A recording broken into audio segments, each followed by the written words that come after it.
Hey everyone, I'm Ryan, you're watching 60 Cycle Hum, and in this video I'm going to go through the ins and outs and all the tidbits I've learned about the Strymon Iridium. The Iridium is Strymon stabbed at an amp and cab simulator box. It's loaded up with all these custom impulse responses that Strymon has cooked up in their labs that's covering amps like, well, not like, these are the amps it covers: the Fender Deluxe Reverb, the Vox AC30, and a great big old nasty high gain Marshall half stacky sort of thing that pushes into Plexi territory and also cleans up pretty dang nice too. So let's get into it. I want to explore this whole thing and there's a lot of ground to cover. My recording rig, by the way, since this is an amp and a cab and the mic, basically I'm not running through any of that stuff. This is it. I'm running direct 2 channels stereo into my Zoom H6 recorder here and monitoring it through the headphone jack at the same time. Yes, the headphone jack works at the same time as the output jacks. That opens up a lot of creative opportunities for people who like to get weird with their recordings and their live performances. All right, so let's check it out. Here is my dry signal, which is just the guitar straight into the Zoom recorder. So this is going to sound very interesting.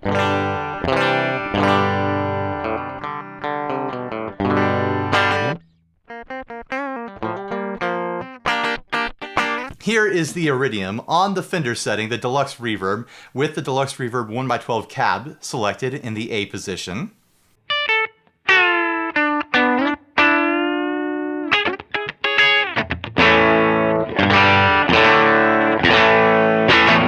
I've got it dialed in right on that edge of breakup, kind of crispy, crunchy sort of sound.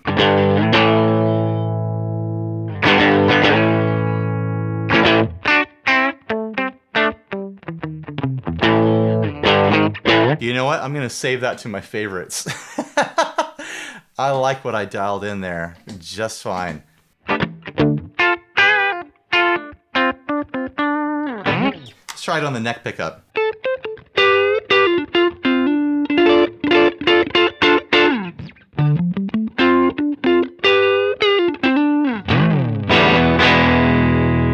All right, some fun things I've learned about the Fender setting on here. There are 2 controls that really shape the tone and character of this impulse response. First of all, of course, the drive setting. Of course, if you turn up the drive, it's going to change it. But maybe not so obviously is the middle control. The middle is not just an EQ that floats over the whole mix and just changes EQ. It interacts, it's dynamic, it does different things to the gain character of this Fender setting. If you turn it to the right, you get into this really like tweedy, like more barky mid-push sort of sound. Let's give it a little more gain just to really show this off.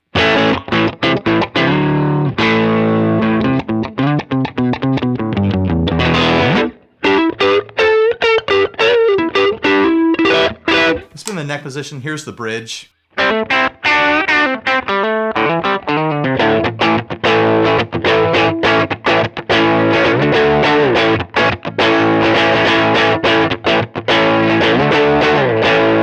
Versus turning it all the way to the left, you get into this hollow, classic surfy blackface sort of Fender sound.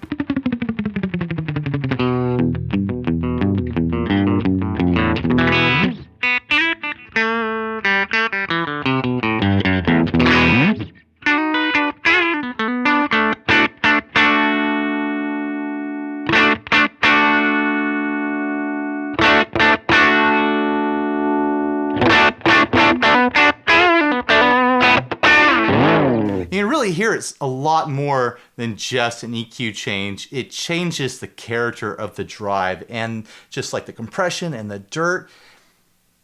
Very dynamic knob, especially playing around with how it interacts with the gain control. I like to float it sort of in this territory, kind of more subtle adjustments. I don't like to go all the way drastic with it.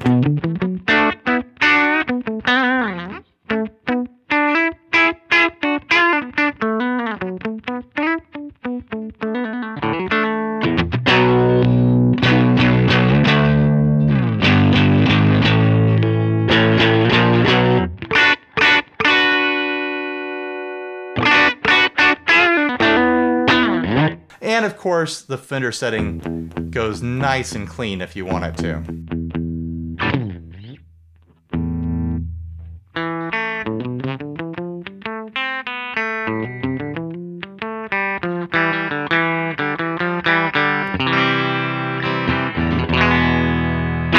Other than that, the other EQ controls are kind of just what you'd expect.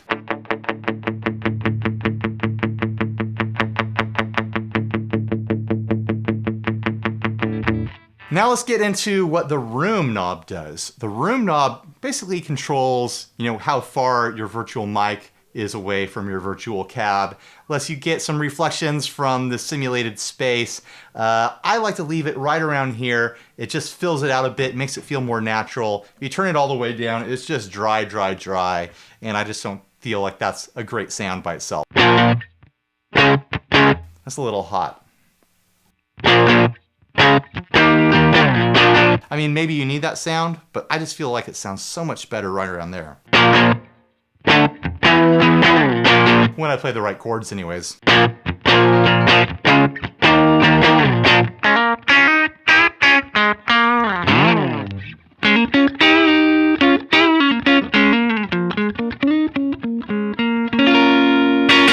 Of course, you could turn it all the way up.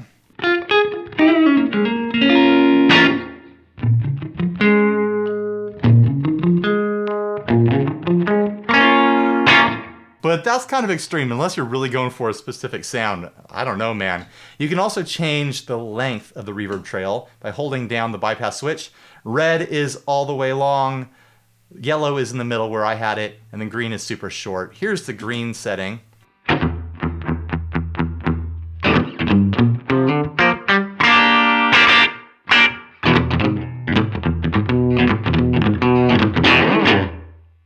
We'll go back and check out the long setting.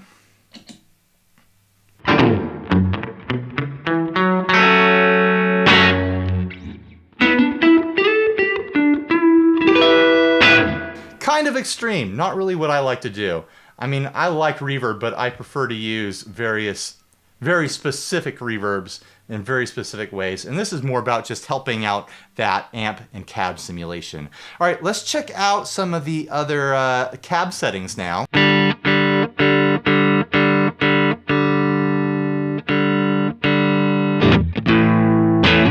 That has been the Deluxe Reverb 1x12 in stereo.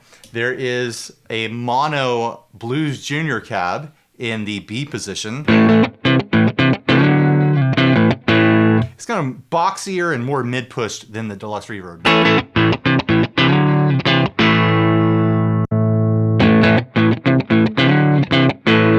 And then at the bottom there is a Vibrolux 2x10, which I'm very fond of, honestly.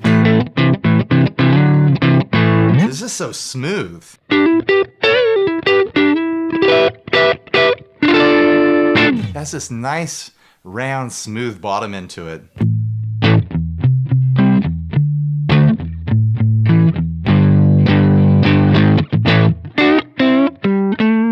Bridge pickup now. Blues Junior. Deluxe Reverb.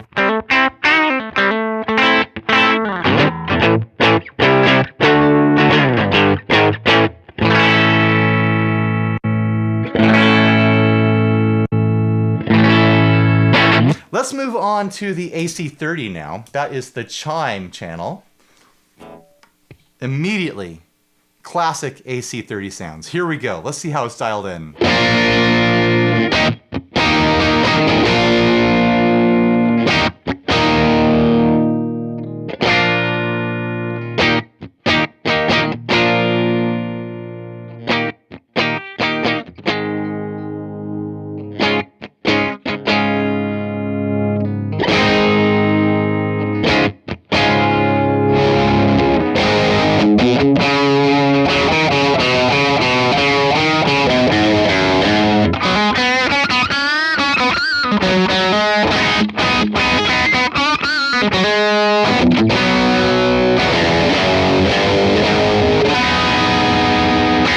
That's Vox right there. Those are classic Vox sounds. I mean, they sound like, what you hear in recordings or in classic songs.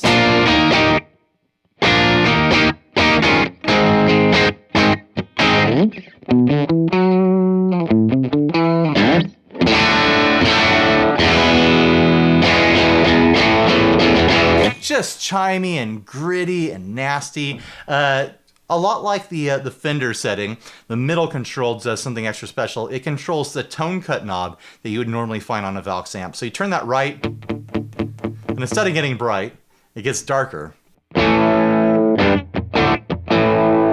And then left gets bright. Usually if it rhymes, it's true, but in this case, it doesn't rhyme, and it's still true.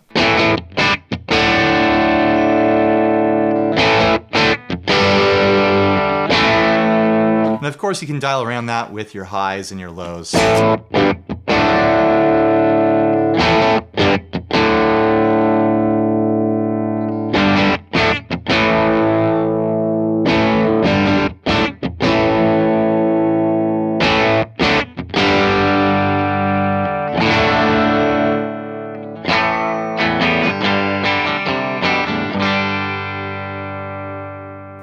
I like to go on the neck pickup for a low gain sound with this for some chimey, like strummy stuff.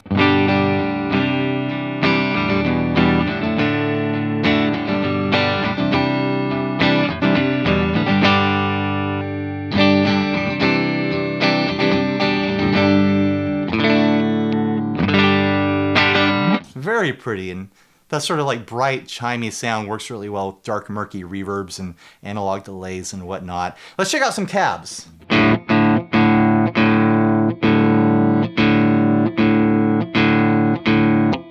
All right, the first cab on here has been a 2x12 V30 blue in stereo. The next cab is a 1x12 blue closed back in mono.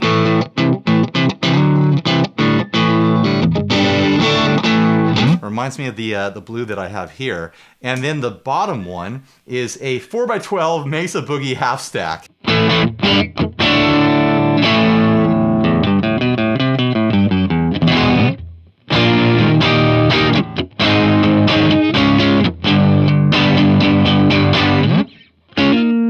Try it in the bridge position.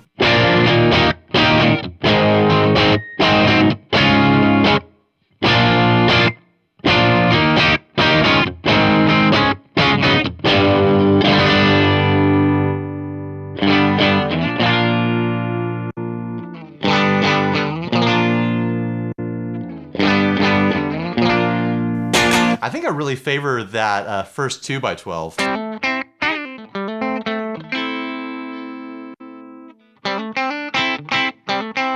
I mean, the others have their qualities. Also, it's really hard to figure out what you're gonna actually like when you're playing alone at home. You get these into a band mix and you don't know which one's gonna pop out of the mix.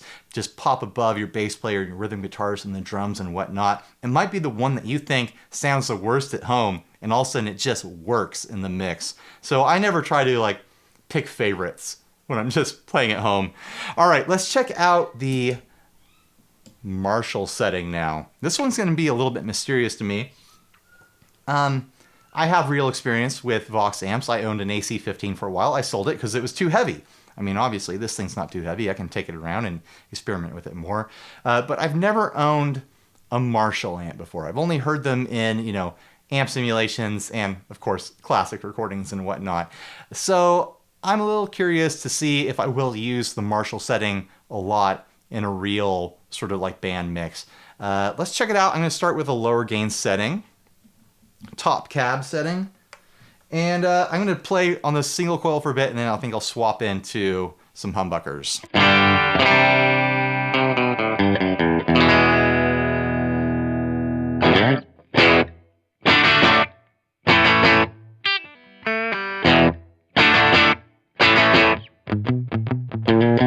Yeah, I know, I biffed it. All right, let's see what it sounds like with the higher gain settings on the single coil.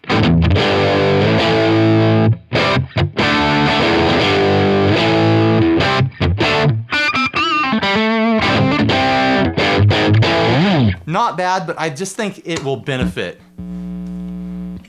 so much from having a humbucker hitting it. Like, that is the recipe, right? A humbucker plus a Marshall.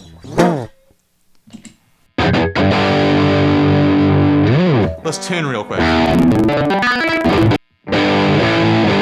There it is.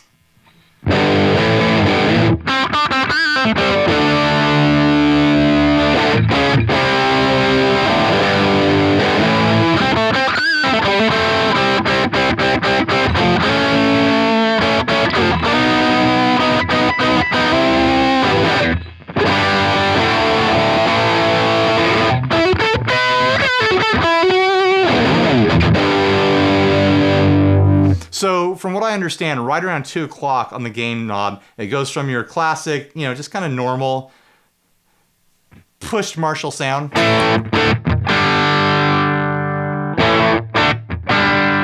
into fully modified Plexi sounds past that 2 o'clock.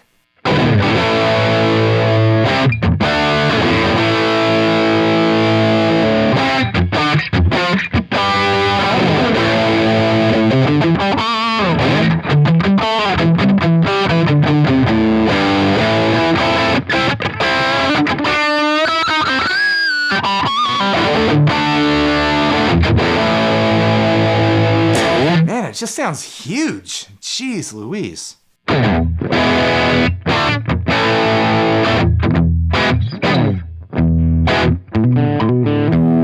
kind of like it on those cleaner settings too.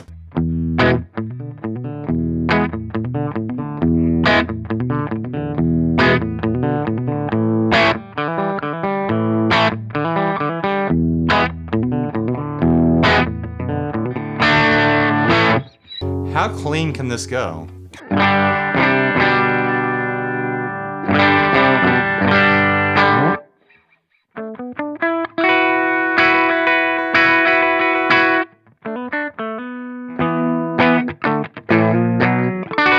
It seems like it's always just right on the edge of wanting to break up.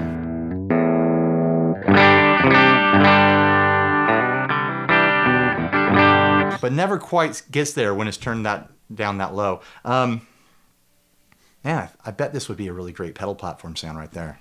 All right, let's check out some of the different cabs. So the first cab is a 4x12 MR BW GNR stereo. I don't know what that means, but it's a closed back 4x12.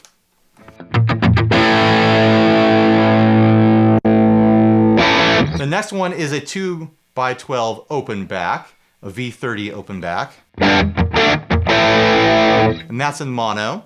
And then the third one, the Punch C, is an 8x12 in mono.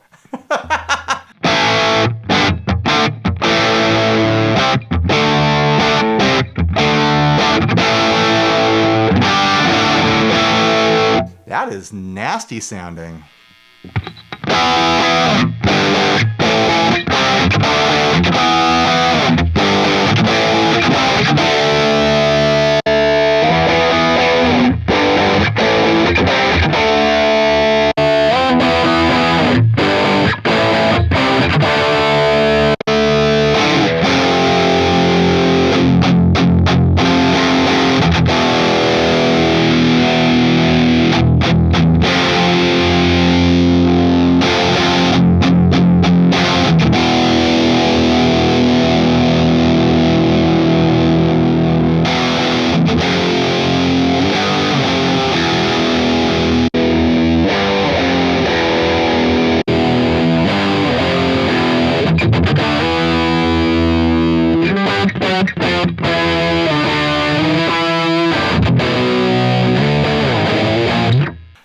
Jeez, oh man, that's just like super heavy and gritty. Let's try out some of the lower gain settings again. I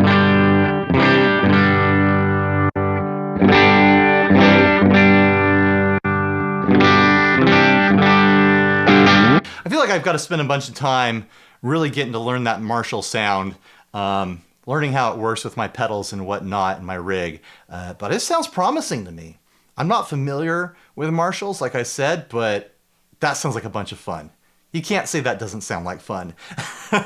So anyways, thanks for watching. Please like, subscribe, dislike, leave me your rude and nasty comments. Support us on Patreon. Buy a shirt. I promise I'm going to lower the prices on those soon. I want to get more competitive with my shirt prices. If this video hits just an astronomical number, like 60 likes, if I get 60 thumbs up on this video, then I'll do a video comparing it to the NUX or NUX Solid Studio, which I've used a lot, and the HX Stomp, which I've also used a lot for cab sim and IR stuff. So look forward to that in the future. I'm really happy with this thing. I had a great time playing it live. I'm going to use it a lot more and do some comparisons. And maybe I'll learn how to load other IRs into it if I want to. Like if I figure out that I'm just not using the Vox sound or the Marshall sound or whatever, or I just want to have it completely full of various Fender sounds, maybe I'll do that. So anyways, stay grounded. Bye everyone. Thanks for watching.